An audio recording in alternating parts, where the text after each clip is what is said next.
Bom dia, queridos. Paz do Senhor. Vamos ficar de pé, dar início. Estou com saudade de vocês já. Dar início à nossa EBD. Estamos avançando. E daqui mais 2 aulas a gente finaliza esse nosso tema. E abril já temos tema novo. Coloca a mão no seu coração. Se dispõe agora diante da presença de Deus, para que Ele fale contigo. Senhor, em nome de Jesus, Pai, nós rendemos, ó Deus, as nossas vidas diante de Ti. Nosso corpo, Senhor, os nossos pensamentos, o nosso coração. Senhor, nós queremos aprender de Ti, Senhor. Não são meras palavras, não é conhecimento, sabedoria humana, mas é o poder da Tua palavra, Senhor, o poder do Teu Espírito. Pai, nós hoje, Senhor, vamos entender por que a Tua palavra é diferente de qualquer outro livro, de qualquer outro assunto, de qualquer outro material. Senhor, a Tua palavra é viva, é eficaz, ela é mais cortante que uma espada de 2 gumes, ó Deus. Ela é viva, ela produz seus efeitos ainda hoje no coração daqueles que a recebem. E eu te peço, ó Deus, que o poder da Tua palavra se manifeste aqui, trazendo revelação, trazendo sabedoria, trazendo inspiração, ó Deus, e nos transformando por completo, Senhor. A Tua palavra nos transforma, a Tua palavra ilumina o nosso caminho, Senhor. Que haja identificação, aplicação, Senhor, na nossa vida, Pai. No nome de Jesus, nós te pedimos, Senhor, conduz essa reunião, conduz cada palavra, Pai, porque é de Ti que nós queremos receber, em nome de Jesus. Amém. Pode se assentar. Glória a Deus. Sejam muito bem-vindos. Escola Bíblica Dominical, nossa igreja tem, graças a Deus, né? A igreja é um organismo vivo e ela tem crescido muito, tem chegado muitas pessoas novas e a gente passou aí, acho que já tem 3 semanas, né? Que a gente não tem dado as aulas. Então, para quem não me conhece, eu sou Natália, esposa do Tiago, e nós temos aqui, né, ajudado a conduzir a Escola Bíblica Dominical com muita alegria. E nossa alegria também ver o quanto que a igreja tem celebrado, a igreja tem vibrado. A gente tem recebido muitas pessoas que falam assim, eu estava procurando uma igreja e eu decidi ficar na Lagoinha porque eu vi que tinha escola bíblica dominical. Não sei se alguém aqui é uma dessas pessoas, mas a gente recebe esses comentários, né, na nossa página, lá no Google mesmo, quando você pesquisa Lagoinha, você vai ver lá alguns comentários, e um dos comentários foi esse. E nossa alegria é imensa de saber que vocês têm buscado conhecer mais da palavra, mais de Deus, e saber que é isso que é o nosso combustível, né? É isso que tem nos feito permanecer.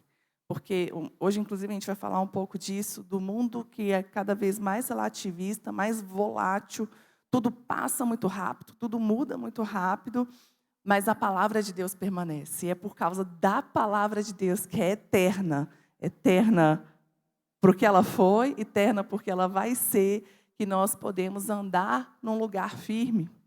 Eu costumo falar de criação, né? Eu tenho 3 filhos. Um tem 12, uma tem 9 e um tem 5. A diferença não é muito grande de um para o outro, mas de um filho para o outro, tudo mudou. Todas as teorias mudaram, a psicologia mudou, a forma de ensinar, a forma de alimentar, a forma de tratar, tudo é diferente, muda o tempo todo. E que bom que muda para melhorar, né?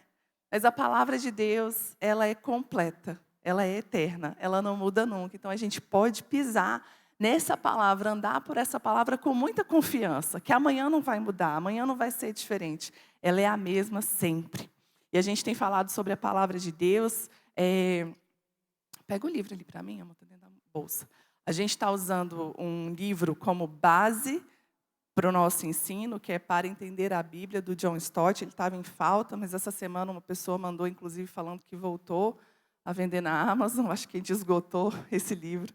Então, se você ainda não adquiriu, ainda não estava sabendo, quiser adquirir, a gente está se baseando nele, mas se você não tem o livro, não tem problema, porque vai dar para você acompanhar todo o nosso conteúdo perfeitamente. Também no YouTube, no canal da igreja, Lagoinha Brasília Capital, você vai encontrar ali uma playlist. Tem várias playlists dos cultos e tem uma playlist que chama Escola Bíblica Dominical. Todos os vídeos que nós temos das aulas estão disponíveis lá.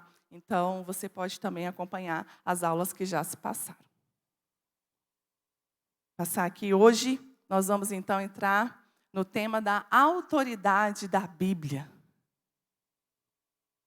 O que a gente está tratando agora no mês de março, né? Semana passada falamos da mensagem da Bíblia, hoje a autoridade da Bíblia, semana que vem interpretação da Bíblia, dia 26 o uso da Bíblia e nós finalizamos esse nosso tema. Então, em primeiro lugar, para a gente falar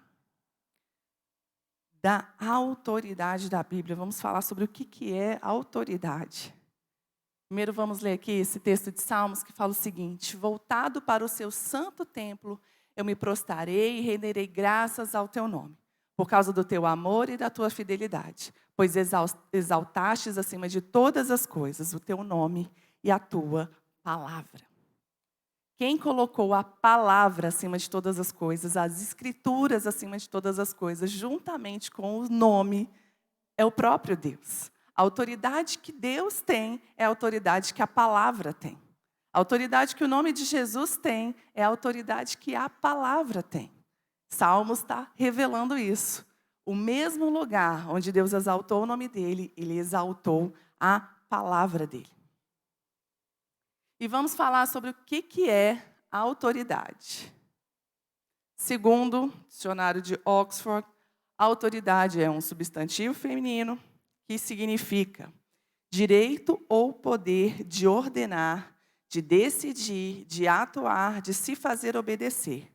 Entidade que detém esse poder ou esse direito. Então, pode ser tanto o substantivo do poder em si, do fazer em si, quanto alguém que tem, né? A gente fala assim, uma autoridade política. A gente está falando de uma instituição, de uma entidade. Quando nós falamos, fulano tem autoridade para fazer isso, a gente está falando do poder em si de fazer essas coisas. Então, quando nós vamos falar de autoridade da Bíblia, a gente está falando do direito que a Bíblia tem de decidir, de ordenar, de falar e ser obedecida. Então, a Bíblia, ela é a palavra de Deus.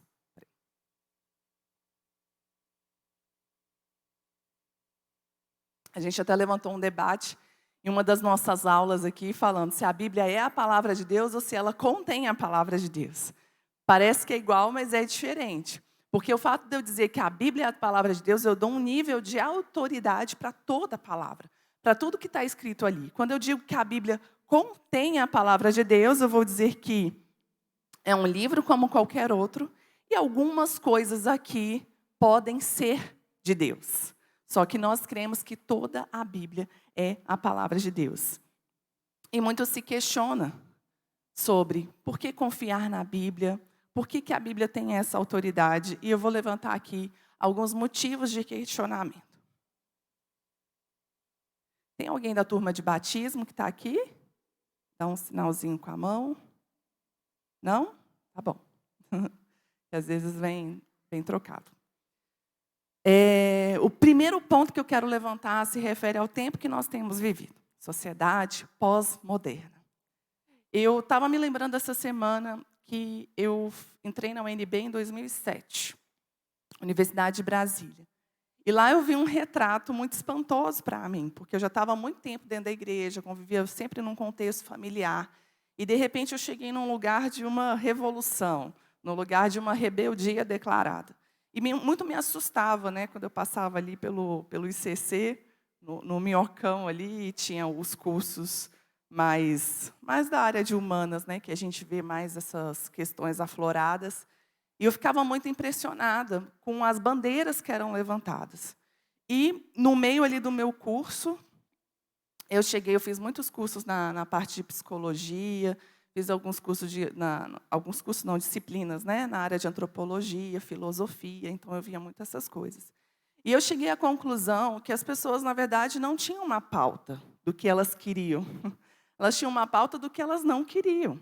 Era uma rebeldia completa. E a rebeldia era sobre o quê? Sobre qualquer tipo de regra. Não queria se submeter a nenhuma regra, nenhum padrão. Se houvesse alguma coisa, você falava assim, isso aqui é isso. Não, nós não queremos. Eu falei, se um dia instituírem que a regra é não ter regra, eles não vão querer essa regra. Porque tudo que se coloca como um valor, como um padrão, como uma regra, essa sociedade pós-moderna tem se rebelado.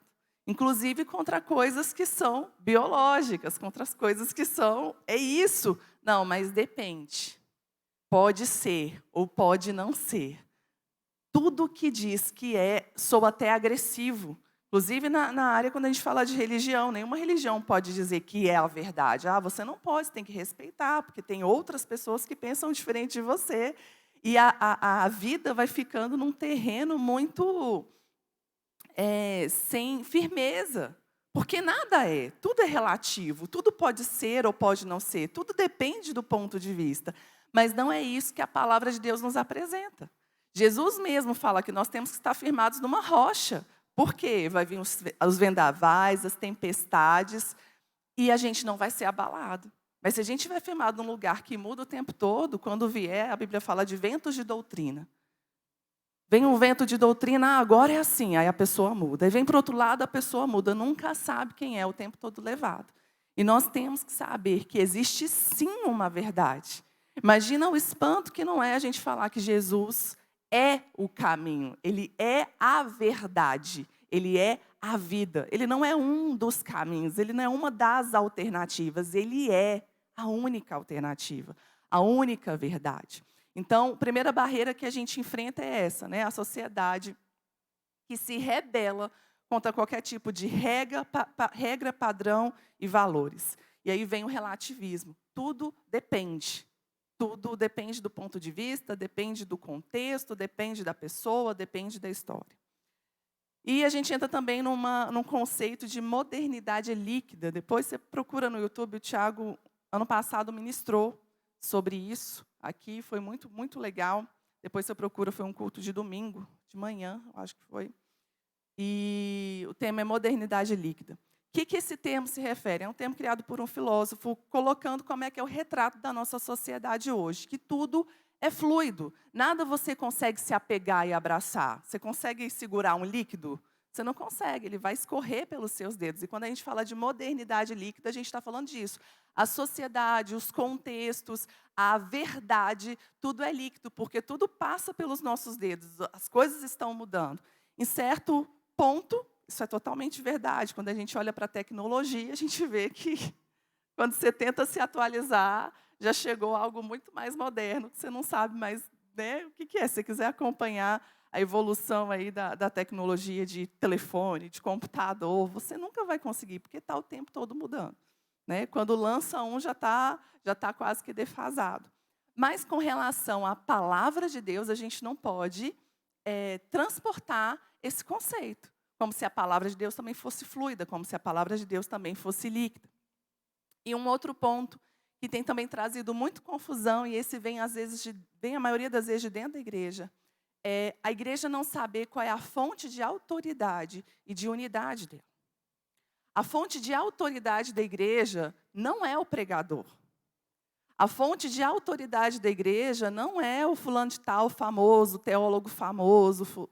Não é. A fonte de autoridade da igreja é a palavra de Deus. A Bíblia fala dos cristãos lá de Bereia, enquanto estavam pregando, e fala assim que os cristãos de Bereia, eles eram mais excelentes, porque eles conferiam nas Escrituras tudo que era dito. E hoje em dia parece que se alguém estiver pregando e você pegar a Bíblia para conferir, parece que é até desrespeitoso, né? Fala assim, eu vou duvidar, o pastor está falando. Não, a Bíblia elogia esse comportamento, elogia esse cuidado, esse zelo. Porque essa é a nossa fonte de inspiração. Essa é a nossa fonte de autoridade. E pode ser que alguém erre, que alguém se confunda, e eu vou me basear nisso aqui. E aí eu não vou olhar para a pessoa e falar assim, nossa, mas não vou confiar no pastor? Você vai confiar no pastor, você vai confiar em quem está pregando, mas você vai confiar ainda mais na palavra. Né?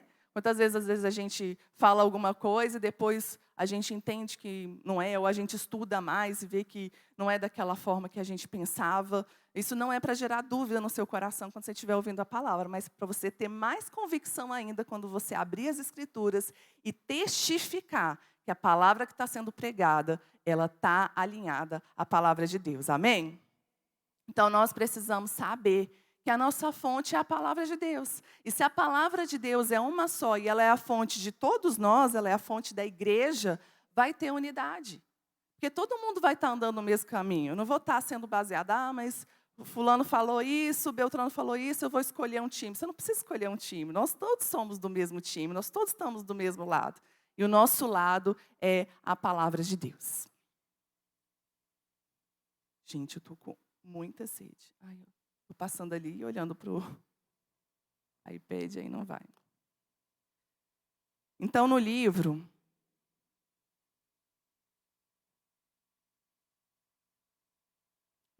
antes de entrar nas questões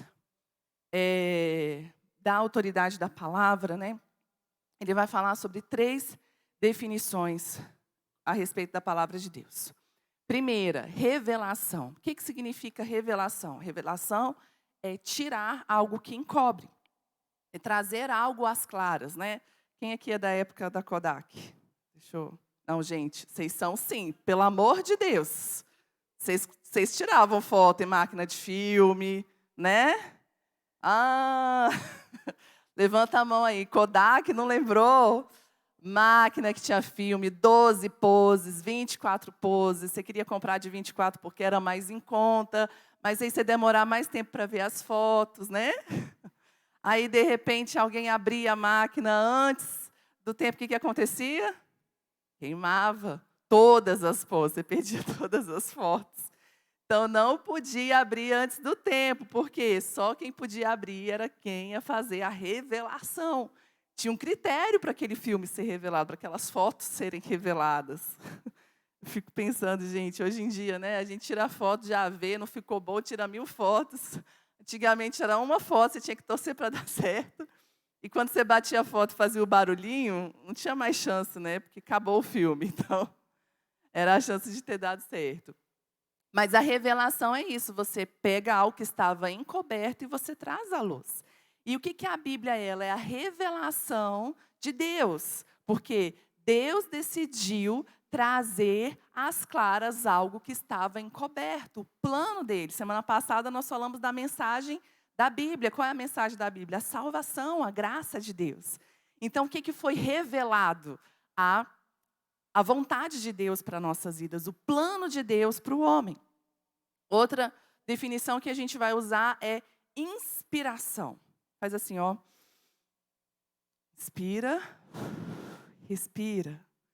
Quando a gente usa a palavra inspiração no sentido de criatividade, no sentido de criação, a gente se esquece que é a mesma palavra que nós usamos para falar de respiração, né?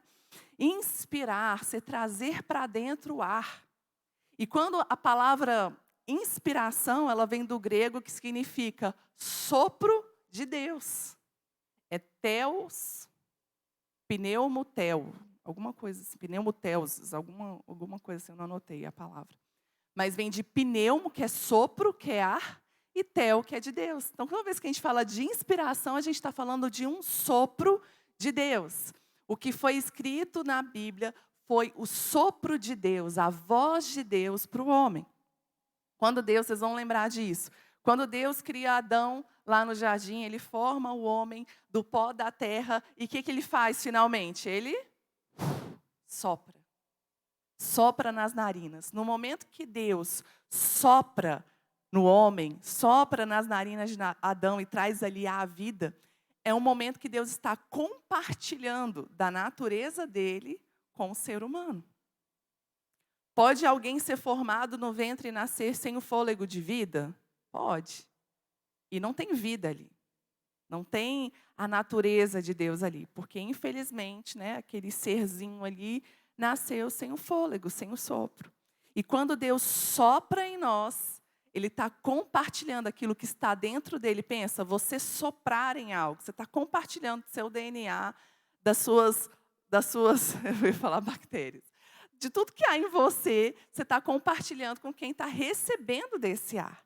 Então, a inspiração é esse sopro de Deus, esse compartilhamento do que está em Deus para nós. E quando nós falamos que toda a Escritura ela é divinamente inspirada, a gente está falando que tudo que foi escrito foi um sopro de Deus para que aquela voz, aquela inspiração, né, aquela ideia fosse transferida para a escrita.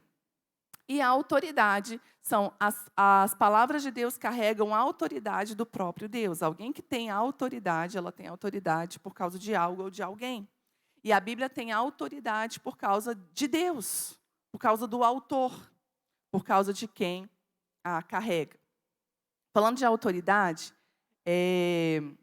queria até dar um exemplo, que a autoridade da palavra de Deus, ela está muito mais ligada a quem Deus é do que o que está escrito, né? A escrita, a letra em si, o livro. Porque nós olhamos a uma palavra, é a palavra do próprio Deus. Pensa o seguinte, sua avó te fala assim, come cenoura, porque cenoura faz bem para a vista. Sua avó não tem nenhum fundamental, tem a sabedoria popular, mas geralmente o que a gente faz? Fala assim, ai gente, mais uma superstição, né? Comer cenoura, o que cenoura tem a ver com visão? Ai, vó, besteira. Pode ser até que você aceite o conselho da sua avó por respeito, né? por carinho, por saber que ela tem a sabedoria dela popular. Mas, se chega um oftalmologista para você e fala, come cenoura, porque cenoura faz bem para a vista, não muda? Completamente. Você até evita de questionar, fala assim, cara, a pessoa estudou para isso. A pessoa tem autoridade para falar isso. Então, quando a gente falar de autoridade, vamos lembrar disso, de algo que carrega um peso do próprio Deus. A autoridade da Bíblia carrega o peso do próprio Deus para nos instruir e nos inspirar. E alguns pontos que nós vamos tratar sobre a escrita da palavra de Deus. O processo de inspiração de Deus não foi mecânico, não foi Deus falando com uma pessoa ditando e a pessoa escrevendo exatamente aquilo que Deus tinha ditado. A gente vai ver características nos livros da Bíblia, a gente vai ver características dos próprios autores. Jeremias, ele é conhecido como profeta chorão. Por quê?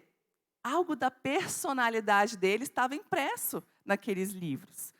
No livro de Jeremias e no livro de Lamentações de Jeremias. A gente vai ver características no livro de Oséias, a gente vai ver características no livro de Jó, a gente vai ver características nos livros que foram escritos pelo apóstolo Paulo. E eles foram divinamente inspirados, mas Deus não desprezou quem a pessoa era.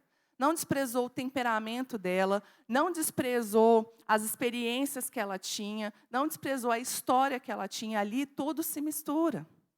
E a Bíblia, ela é a palavra de Deus escrita através de seres humanos. Então, é a palavra escrita por seres humanos, inspiradas por Deus. E nisso é como se fosse um canal de transmissão. Se tem alguma coisa nesse canal que está fluindo uma água, essa coisa vai vir junto. Só que isso que vem junto, essas características, elas não vão prejudicar a mensagem, que é o principal. Então, a gente vai ver João, o apóstolo, né? Discípulo do amor. Por quê? Você vai olhar para o livro de João, você vai ver com os olhos dele, como ele via Jesus. Né? Então, Deus não despreza essa característica. A gente costuma falar disso como uma dupla autoria. É a palavra de Deus e a palavra de seres humanos juntas, mas a autoridade que carrega a autoridade de Deus. Quando a gente fala da lei, ora a Bíblia vai falar da lei de Moisés, e ora a Bíblia vai falar da lei do Senhor. E está falando da mesma coisa, mas às vezes vai personificar como aquele que transmitiu, que foi Moisés, inspirado pelo próprio Espírito de Deus. Outra coisa que nós vamos falar, que cada palavra da Bíblia, ela é verdadeira, totalmente verdadeira, dentro do seu conceito, do seu contexto. Essa frasezinha aí é para a gente decorar. Eu não sei quem é o autor, mas ela é muito dita. Texto fora de contexto é pretexto para heresia. Repete comigo.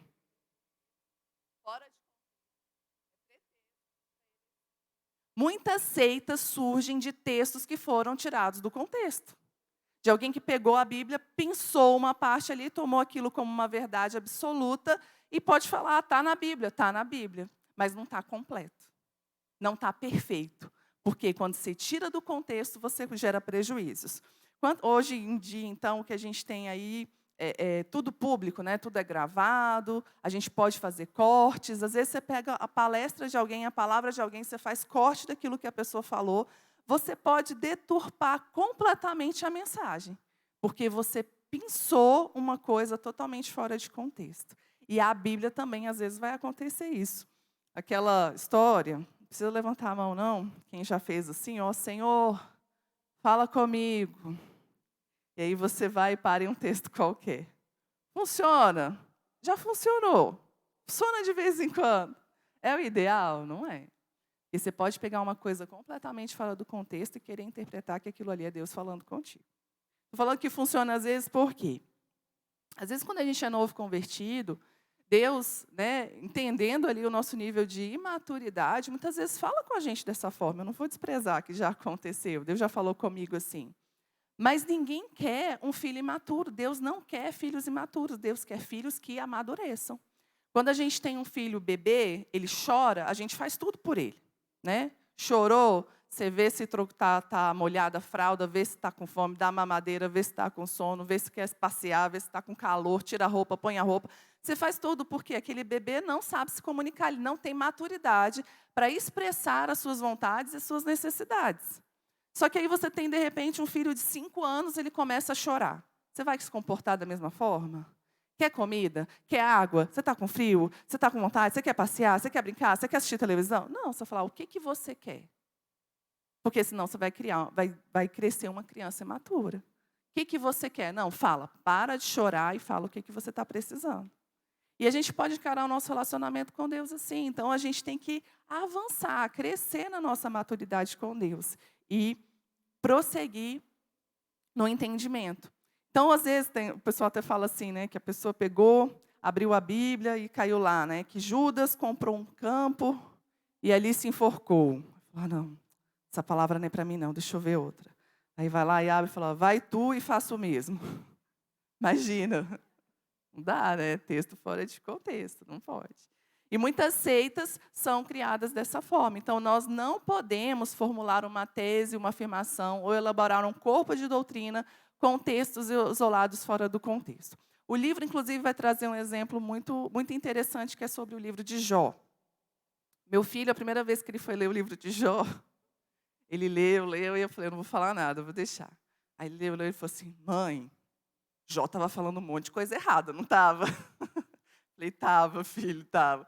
Porque se você pega a palavra de Deus e você não vê o contexto do que está acontecendo e vai ler, principalmente esses contextos ali do início do livro de Jó, dos conselhos dos amigos de Jó, teve muita coisa que não era a verdade. E no final Jó vai falar isso. Poxa, eu falei de coisas que eu não sabia. Eu falei de coisas que eu não entendia. Ele vai falar, inclusive, que ele não conhecia a Deus da forma certa. Assim, eu conhecia o Senhor muito superficialmente, eu conhecia o Senhor de ouvir falar, mas agora eu estou te conhecendo intimamente. Então, a gente tem que ter muito cuidado, porque o livro de Jó é a palavra de Deus? É, mas ele todo, ele completo. Fora de contexto, a gente pode cair em muitos enganos. Aqui, ó, o próximo vai sair esse título. Ai, meu Deus, não está indo, Deco. Você passa aí para mim? Cada palavra da Bíblia dentro do seu conto, pode passar.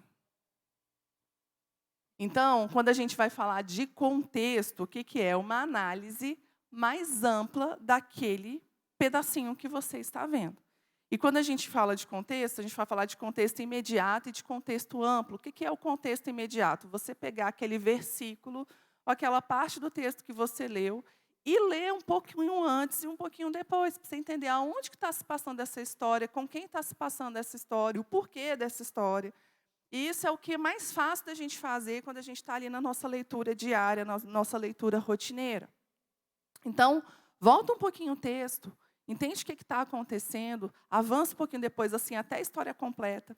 E às vezes a história completa não está no capítulo, tá? Tem capítulos que eles são continuidade de uma história que começou antes. Então vai ali para o começo da história, não fica preso ali nos capítulos ou versículos. Vai lá para o começo da história, entende o contexto, tudo vai ficar muito mais claro para você. E o contexto amplo é quando você se aprofunda ainda mais no conhecimento daquela mensagem. Olha aí na sua Bíblia, quem está com a Bíblia de papel, abre aí algum texto e vê algumas Bíblias vão trazer ali do ladinho ou no meio passagens que são correspondentes. Então você vai ver no texto, às vezes vai ter uma letra A, uma letra F, uma letra E. Procura onde que está direcionando essa letra, que às vezes vai ter um outro texto bíblico. E esse outro texto bíblico vai estar falando do mesmo assunto e vai ampliar o seu entendimento do que é essa mensagem. Se a sua Bíblia não tem, você tem interesse, pesquise uma Bíblia de estudo, que ela vai ter, a gente chama isso de correspondência, né, de cruzada, referência cruzada. São os textos que correspondem a isso. Então, dentro da mesma Bíblia, você pode estudar a Bíblia. Mas você pode buscar outras fontes também. Você pode buscar um dicionário, tentar entender ali a origem daquela palavra, como a gente falou hoje, de inspiração. Quantos sabiam que inspiração significava sopro de Deus? Está onde? Está no dicionário. Você pode ir, e com a internet, gente, está tudo disponível. Depois, se você quiser saber alguns sites, lugares onde vocês podem encontrar material para estudo, vocês podem perguntar para a gente, pergunta lá no grupo. Eu vou compartilhar hoje um site muito bom, que tem as palavras originais no hebraico, tem as palavras originais no grego, e eu mergulho naquele site. Então, você pode pesquisar na própria história, na arqueologia, na ciência, coisas que vão corroborar e trazer mais ampliação ao contexto do texto que você está estudando. Pode passar. Não está indo mais aqui o meu. Outro ponto que o livro vai levantar, que somente o texto original é considerado inspirado. Isso pode assustar, né, a hora que a gente lê. Mas o que ele está querendo dizer? Que a Bíblia ela foi registrada originalmente no hebraico e no grego. Tem algumas partes no aramaico, a gente estudou isso aqui quando a gente falou do livro de Daniel, mas, no geral, a gente fala, no Antigo Testamento foi escrito em hebraico, Novo Testamento escrito no grego. E a gente não vai encontrar nenhum manuscrito que seja autoral, que a pessoa que escreveu ali, eu estou com um manuscrito na minha mão. Inclusive, John Stott fala que isso pode ser até uma providência divina, para que ninguém fique idolatrando pedaço de papel. Ah, não, esse daqui é o original, esse daqui é mais precioso. Não. A gente não tem nenhum, todos são cópias e as cópias são originais. Como é que a gente vê que é uma cópia original? Quando a gente vai comparando, são várias cópias. Você compara uma com a outra e você vê que elas são autênticas, elas são iguais. A gente fez a viagem, e, gente, o nosso sonho, acho que é montar uma caravana de Israel, só com vocês, da EBD. O povo que está estudando, está se aprofundando na palavra, vão para Israel. Amém? Quem quer ir para Israel? É muito bom a gente estudar aqui e depois ver lá na realidade. E a gente vai num lugar que chama um deserto de Curã, que é um lugar... Aí, ó, Iriel está chegando, da nossa caravana. E lá foi achado, a arqueologia achou, né, um lugar onde os essênios ficavam, era uma comunidade, onde tinham os escribas, e eles se dedicavam à cópia da Bíblia. E eles eram extremamente religiosos. Inclusive, eles viviam no deserto por conta dessa separação que eles tinham da sociedade. Eles acreditavam que a sociedade estava se perdendo, que a sociedade estava toda se corrompendo, se afastando de Deus. Então, eles iam para o deserto para viver uma vida completamente diferenciada. Inclusive, a história, a teologia acredita que João Batista fazia parte dessa comunidade. Porque a Bíblia fala o quê? Que o menino, quando ele cresceu, ele foi viver no deserto, ele foi criado no deserto. E o batismo, né, era um dos rituais que os essênios praticavam. E eles se dedicavam o dia todo a buscar a Deus e fazer as cópias das Escrituras. E o ritual que eles tinham de cópia era extremamente minucioso. E isso, pela graça de Deus, garantiu que as Escrituras chegassem até nós nos dias de hoje de forma muito guardada, muito preservada. Inclusive, quando eles iam escrever o nome de Deus, eles paravam, eles se lavavam, se purificavam, só para escrever lá a palavrinha, né? Yahvé. tamanho o temor que eles tinham com aquele material. E uma curiosidade que apoia ainda mais, né, a veracidade, a autoridade da Bíblia, que há pouco mais de 70 anos, foi descoberta em uma das cavernas desse deserto, potes que tinham as escrituras dentro dele, copiado de mais de 1000 anos. E como é que sabe como é que foram conservados? Porque é um lugar seco e estava dentro dos potes, né? Então, foi conservado dos animais e, como não é um ambiente úmido, foi conservada a deteriorização do tempo. Então, quando chegaram e compararam aqueles escritos muito antigos com os escritos que a gente tem hoje do Antigo Testamento, eles são idênticos. E essa é mais uma das questões que apoiam, confirmam a autoridade da palavra de Deus. Então, quando a gente fala que somente o texto original, a gente está querendo dizer o quê? Teve dúvida, teve conflito, corre para o original. Vai lá, vê qual é a palavra que surgiu, que saiu, porque às vezes na tradução as línguas são totalmente limitadas. Então a língua também vai se adequar com o contexto daquela cultura. E às vezes a tradução pode te dar uma ideia que não é a ideia do contexto original. Eu trouxe aqui, por exemplo, a palavra amor, do português. A gente traduz amor como amor. Mas no grego, amor, o amor que a gente traduz, às vezes tem 4 palavras diferentes. Né? A gente lembra daquela história de Jesus com Pedro. Pedro, tu me amas. Pedro, tu me amas. Pedro, tu me amas. 3 vezes Jesus falou tu me amas, mas foram 2 palavras diferentes que foram usadas. Amor na Bíblia, ora, vai ser amor ágape, que é o amor perfeito, é o amor de Deus. Ora, vai ser amor eros, quando fala de homem e mulher. Ora, vai ser amor filéu, que é o amor de amizade. Então, amor entre amigos. Quando Jesus fala com Pedro, Jesus está falando, Pedro, você me ágape, você me ama com esse amor intenso, profundo. E Pedro responde que, Senhor, você sabe que eu te filéu. O que é filéu? Eu gosto muito de você. Eu teve aquela declaração de amor, eu te amo, e a pessoa responde, eu também gosto muito de você. Dá até um desânimo, né? Quebra o gelo, assim. Era mais ou menos isso que estava acontecendo ali com Jesus e Pedro.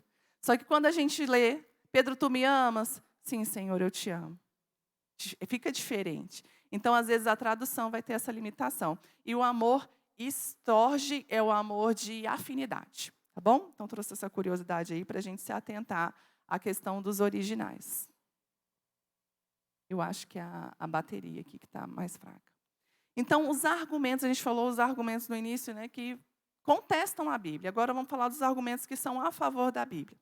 A própria Bíblia invoca a sua autoridade. Então, a Bíblia não é um livro que alguém leu, achou interessante, achou que tinha a ver com aquilo que ela acreditava e instituiu como uma regra de fé e prática. Olha só, esse livro é muito bom, a partir de hoje nós vamos adotar ele, nós vamos viver de acordo com aquilo que ele diz. Tem algumas seitas, algumas religiões que é exatamente isso. Existe um livro de autor de alguma pessoa, a autoria de alguma pessoa, e a Bíblia, inclusive, fica secundária. Aquele livro é a fonte de inspiração e a Bíblia fica secundária.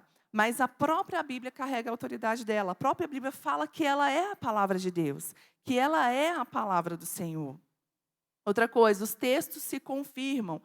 Toda a Bíblia tem unidade, tem coerência. Por isso que a gente consegue fazer essa correspondência entre os textos, porque ela vai se confirmar. A Bíblia nunca vai se contradizer. A Bíblia, olha, ela tem 66 livros, 40 autores. Ela foi escrita no intervalo de 1.600 anos e nada nela se contradiz. Nada nela se contraria.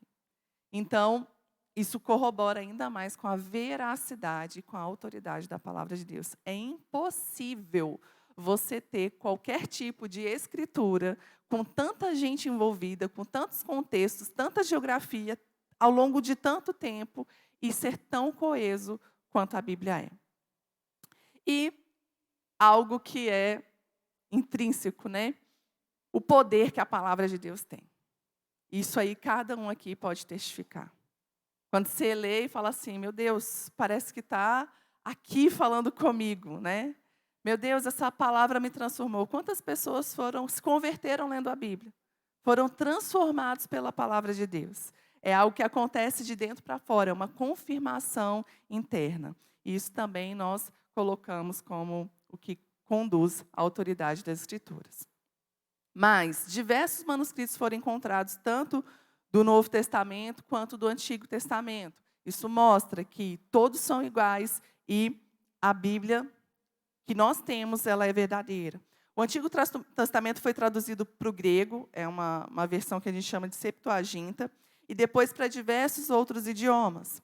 E os pergaminhos do Novo Testamento foram difundidos pelo caráter evangelizador do cristianismo e se concordam entre si com poucas diferenças. Então, quando Jesus foi e mandou que o evangelho fosse espalhado, que a palavra fosse pregada em todos os cantos da terra, esses pergaminhos, esses escritos, essas cartas foram espalhadas por todo o mundo. E em todo o mundo você encontra a mesma palavra. A maior parte das divergências que a gente encontra no Antigo Testamento, passa aí para mim, Deco. No Antigo Testamento não, no Novo Testamento, na verdade, não mexe com a mensagem. Às vezes é uma ordem de palavras, né? Ao invés de usar Jesus Cristo, usa Cristo Jesus. Há cerca de 5.500 manuscritos espalhados em museus e bibliotecas pelo mundo, fragmentos de papiro e até bíblias inteiras em grego. Todas concordam entre si. A integridade do texto e sua coerência interna são evidências muito fortes da palavra de Deus, que é o que eu falei, toda a Bíblia se concorda. E podemos pregar a Bíblia sem medo e dizer seguramente que ela é a palavra de Deus, transmitida na sua essência através dos séculos. Só Deus pode fazer com que isso se concorde e isso se conserve. Deco, quando eu fizer assim, aí você finge que foi eu. Cristo e o Antigo Testamento, como é que Cristo se relacionou com as Escrituras? Jesus se submeteu no Antigo Testamento na sua conduta. Quando ele está ali no deserto, sendo tentado por Satanás, o que ele usa para combater Satanás? Combater as tentações de Satanás. Ele usa a palavra. Satanás vem contra ele e ele fala, mas está escrito. E o que Jesus fala não é a respeito do diabo, é a respeito dele mesmo, como ele tem que se submeter a essa palavra. E são escritos do Antigo Testamento.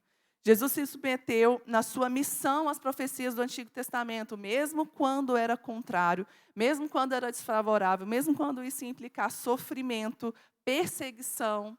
Jesus submeteu a isso, porque ele sabia que estava escrito e sabia da autoridade das Escrituras. Jesus colocou as Escrituras como juiz sobre as controvérsias, quando havia conflitos de entendimento entre os escribas, né, os fariseus, os saduceus, a palavra de Deus que era o juiz. Não era a opinião de Jesus ou a opinião deles, mas a palavra de Deus que quem dava o crivo da verdade. Pode passar, Deco. Quando Jesus, lá no Sermão da Montanha, em Mateus 5, ele vai falar sobre vários pontos da lei. Muita gente acha que Jesus estava mudando a lei. Porque Jesus fala assim, vocês ouviram o que foi dito, mas eu, porém, vos digo. Parece que Jesus estava falando alguma coisa contrária. Mas, na verdade, não era isso que Jesus estava fazendo. Jesus estava trazendo à tona o real padrão, a real vontade da lei, que foi deturpada e corrompida ao longo dos anos por tantos religiosos. Aqui, Mateus 5. Ouviste o que foi dito aos antigos, não matarás, quem matar está sujeito a julgamento. Eu, porém, vos digo que todo aquele que sem motivo se irar contra o seu irmão está sujeito a julgamento. E quem proferir um insulto a seu irmão estará sujeito ao julgamento do tribunal. Ele está falando assim, o que disseram, o que passaram para vocês a respeito da lei? Que só o homicídio consumado é um pecado. Mas Jesus falou o seguinte, não, quando você se ira contra uma pessoa, você já matou essa pessoa no seu coração. Então, o princípio da lei não é você ter só um comportamento externo, mas dentro de você ser transformado. Depois, a gente fez um estudo sobre a lei e a graça.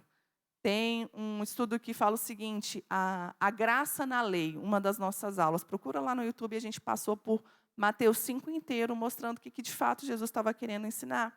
E no final Jesus fala o seguinte, não pense que eu vim para abolir as leis e os profetas, eu não vim para abolir, mas para cumprir. Na NTLH, eles colocaram a tradução seguinte, eu não vim para acabar com a lei, mas eu vim para dar a ela um sentido completo. Ele veio para mostrar de fato o que a lei estava fazendo. Então, Jesus, em toda a sua conduta, ele nunca contrariou ou se rebelou contra as Escrituras, contra ali a lei no Antigo Testamento. Jesus, Cristo, né, e o Novo Testamento. Quando Jesus estava aqui na Terra, o Novo Testamento não estava escrito. Ele foi escrito depois. Então, como Jesus testifica da veracidade do Novo Testamento? Lá em Lucas 6, 12 e 13, fala de como é que foi a escolha dos apóstolos, dos discípulos de Jesus. Jesus tinha muitos discípulos. A gente vai ver ora falando de 12, ora falando de 70, ora falando de uma grande multidão de discípulos, mas apóstolos Jesus só tinha 12. Lá em Lucas, no capítulo 6, vocês vão ver isso.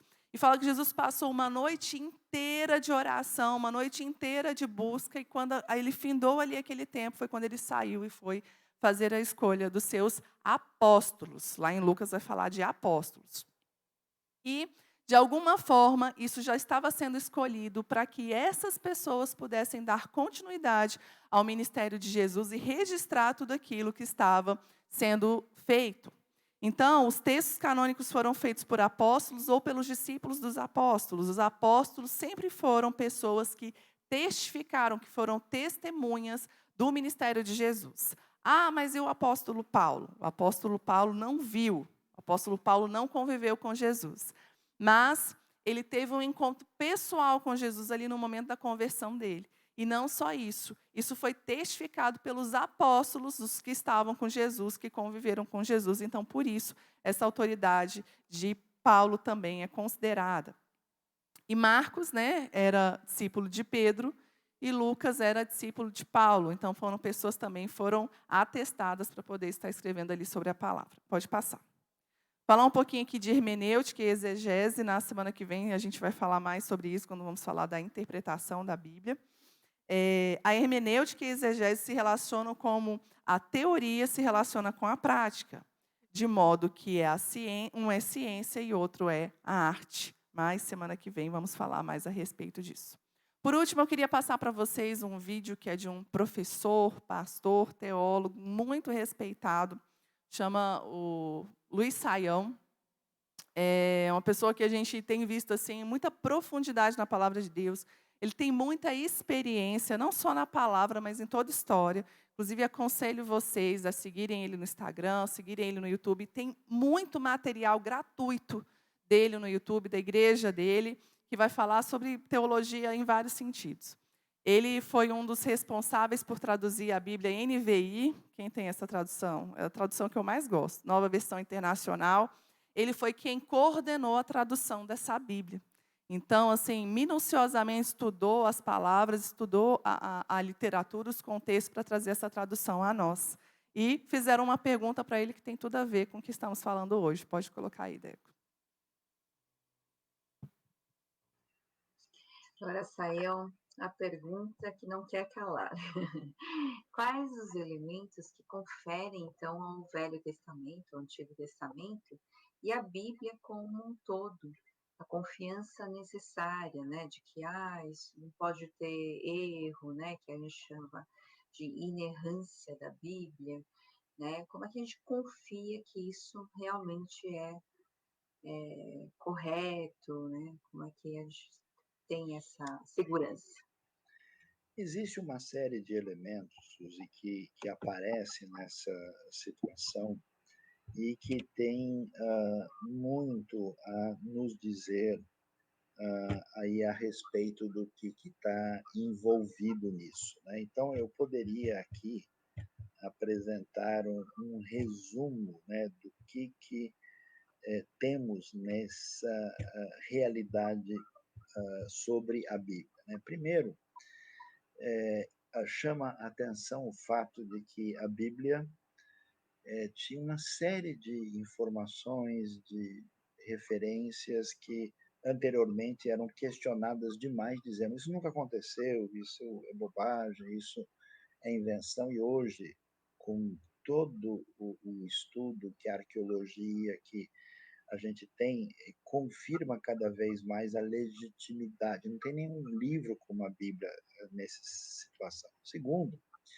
é interessante a maneira como o texto bíblico se apresenta, né? Os autores que escrevem, eles escrevem como? Eles dizem: olha, assim diz o Senhor. Olha, eu sou o profeta, eu nem queria estar aqui, Deus me chamou. No Novo Testamento você tem a frase, né? Essa palavra é fiel e digna de toda aceitação. Quer dizer, o texto bíblico chama a responsabilidade para si. E ele se apresenta como autoridade ao ponto de dizer: olha, essas palavras são tão sérias que a não aceitação delas incorre em prejuízo para a vida das pessoas. E, além disso, a Bíblia pede para a gente provar essa palavra, ela pede para a gente verificar os fatos, ela pede para você vir e arrazoar para ver se elas são assim. E, continuando, a Bíblia tem uma série de profecias, de palavras, né, sobre realidades, entre elas algumas de referência ao futuro e que tem se confirmado e tem acontecido.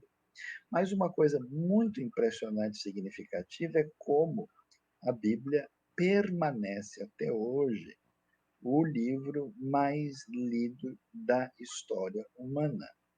Então, como é que você tem um livro que tem pelo menos uns 40 autores diferentes, escritos numa época que não tem nada a ver, que consegue, ao mesmo tempo, falar no coração do indivíduo que mora no interior da floresta amazônica, o sujeito que faz doutorado na Suíça, o outro que mora no interior da China, na África, no Brasil?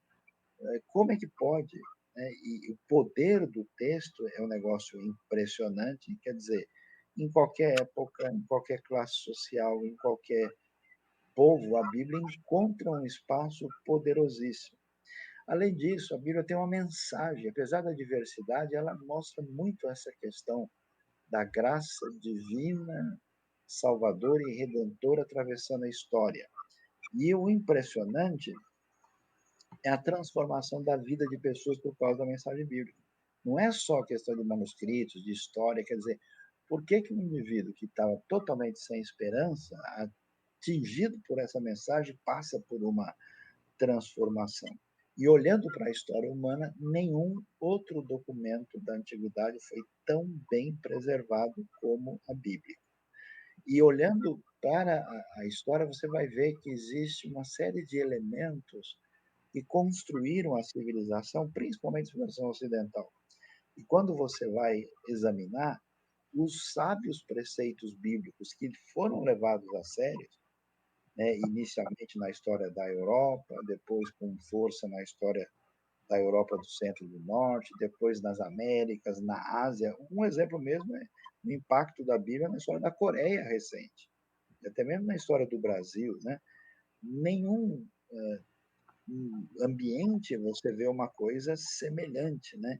Ou seja, falando em literatura, especialmente ligada ao sagrado, não tem para ninguém. A Bíblia é um livro incomparável na sua sabedoria, no seu impacto, né? O livro mais significativo de toda a história humana.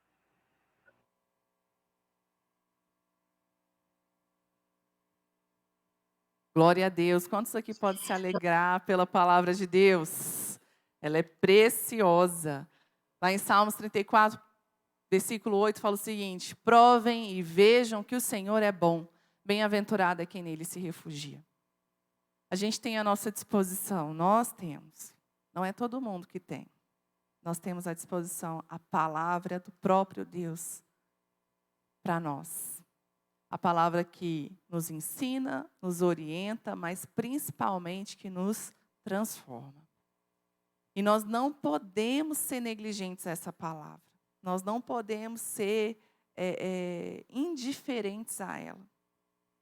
Pastor Vilarindo, eu me converti na Batista Central, criança ainda, com o pastor Vilarindo, quem é mais antigo aqui em Brasília conhece. E ele contava uma história de que ele foi ministrar na casa de uma irmã, e ele perguntou assim: a senhora tem uma Bíblia? Tenho.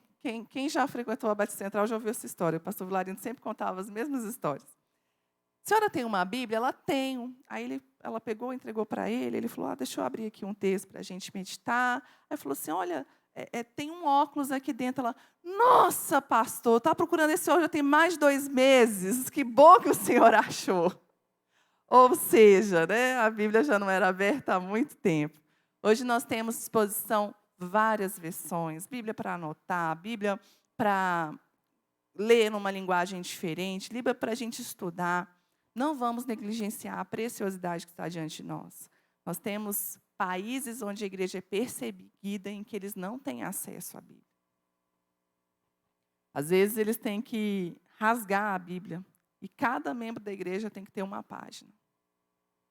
E cada membro da igreja, às vezes, decora aquela página, para que no dia da ministração a Bíblia possa estar ali, viva dentro de cada um. Não vamos negligenciar, não vamos abandonar. A tia do Tiago conta uma história que um pastor amigo deles foi ministrar num desses países perseguidos, que não tinham muito acesso à palavra de Deus, e ele pediu para eles estudarem o livro de Ruth, que ele ia ministrar esses dias a respeito do livro de Ruth. Falou assim, olha, já avisa para a igreja antes e tudo, porque a gente vai trabalhar esse tema. E no dia que ele chegou, não tinha ninguém com a Bíblia na mão. Ele achou aquilo um desrespeito. Falou assim, poxa, eu venho de longe, estou dedicando o meu tempo aqui, não tem ninguém com a Bíblia. E aí foi questionar o pastor daquela igreja. O pastor falou assim, pastor, é porque nós não temos Bíblias aqui. Na verdade, nós temos apenas uma Bíblia. E essa única Bíblia foi emprestada, rodiziada entre os membros da igreja. E os membros decoraram o que está escrito nela para que pudessem acompanhar aqui a mensagem.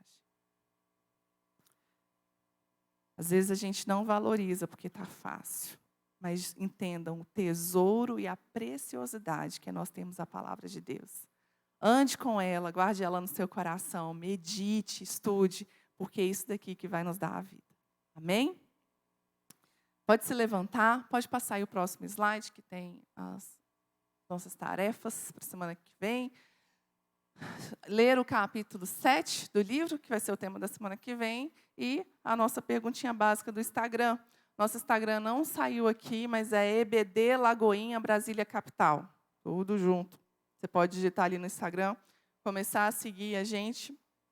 E nós vamos abrir uma caixinha de perguntas lá para que você possa perguntar e a gente trazer esse tema aqui e responder lá também para você. Amém? Quem está com a sua Bíblia, pega a sua Bíblia, abraça a sua Bíblia. Se você não está com a sua Bíblia, põe a mão no seu coração. Quando chegar em casa, você dá um abraço na sua Bíblia. E comece a agradecer a Deus pela oportunidade que você tem de ter essa palavra. Peça perdão pelas vezes que você negligenciou, pelas vezes que você desprezou, pelas vezes que você esqueceu. Mas faça um compromisso com Deus de que a partir de hoje você vai estudar a palavra, você vai buscar ao Senhor por meio da sua palavra. Senhor, no nome de Jesus, nós queremos te agradecer pela oportunidade que temos, ó Deus, de ouvir a tua voz. Senhor, a oportunidade que temos de aprender de ti, aprender de tudo aquilo que o Senhor deixou registrado para nós. Senhor, em nome de Jesus, eu te peço que o Senhor levante um novo tempo sobre cada pessoa que está aqui. Gera, Senhor, um desejo profundo por te conhecer, um desejo profundo por conhecer a tua palavra, fome e sede de ti, Senhor. Que seja gerado, Senhor, um desconforto no coração, Senhor, cada vez que nós passarmos um dia sem meditar nas tuas escrituras, Pai. E que essa palavra salte aos nossos olhos, que essa palavra atinja o nosso coração como uma flecha, gerando vida e transformação dentro de nós, dentro da nossa casa e nos lugares que nós estivermos. No nome de Jesus, Pai, nós te agradecemos. Amém. Glória a Deus, Deus abençoe vocês. Até semana que vem, né? Nós vamos continuar agora, 10h15 iniciamos o nosso culto. Você pode tirar um tempinho aí para beber uma água e ir ao banheiro. Daqui a pouco nós vamos iniciar a nossa reunião. Deus te abençoe.